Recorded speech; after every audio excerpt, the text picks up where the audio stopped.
Right, well, this is where I love to be, in the motorhome.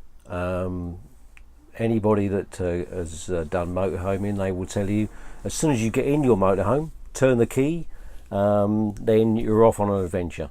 A lot of people just flick a coin and left or right, and that's how they do it. Fantastic way of travelling around Europe, anywhere that you can get on four wheels, you can go. It's fantastic.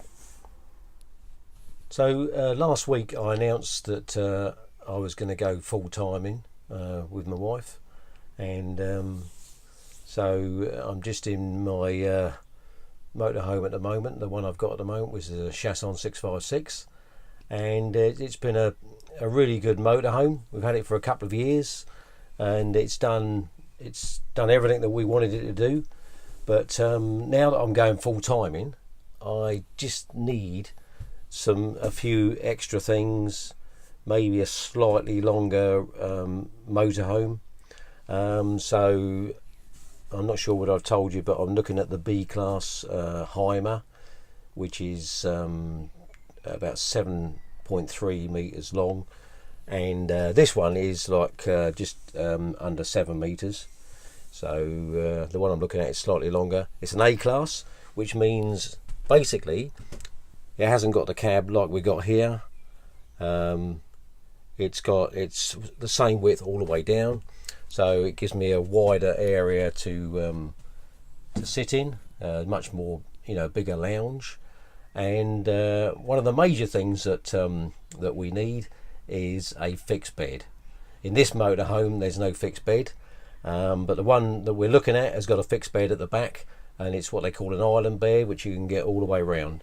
So I'm sort of a bit sad that we're going to be getting rid of this motorhome, because it's been a really good motorhome, but things change, and we need a different motorhome.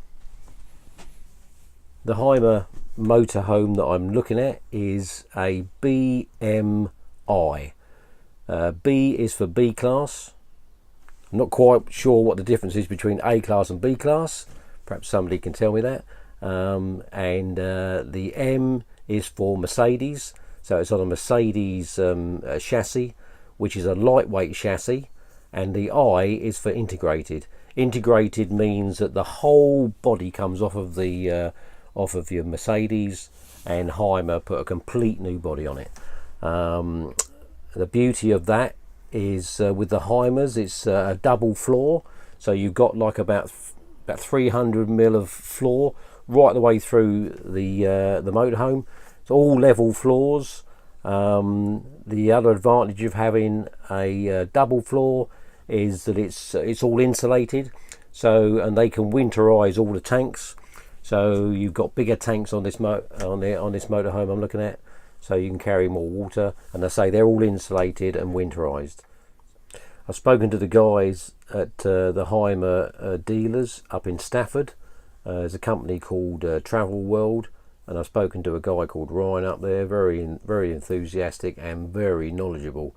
So I'm hoping to meet up with him, and we're going to have a good old walk around all these motorhomes up there. But it's a Heimer dealership, so there's lots up there. So I'm going to do that fairly shortly. The motorhome's got quite a large garage on it, and because Mercedes and Heimer have got this lightweight chassis, that they've got a slightly larger payload than most other motorhomes. The one I'm looking at is about 950 kilograms, which is quite a weight.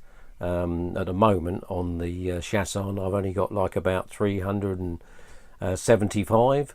So when you're full time in, you probably need to take slightly more gear than if you go for 2 or 3 weeks.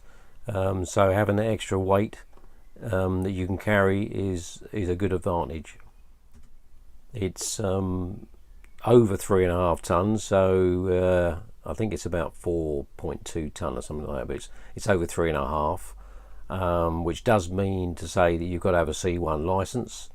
If you're old like me, I've got that.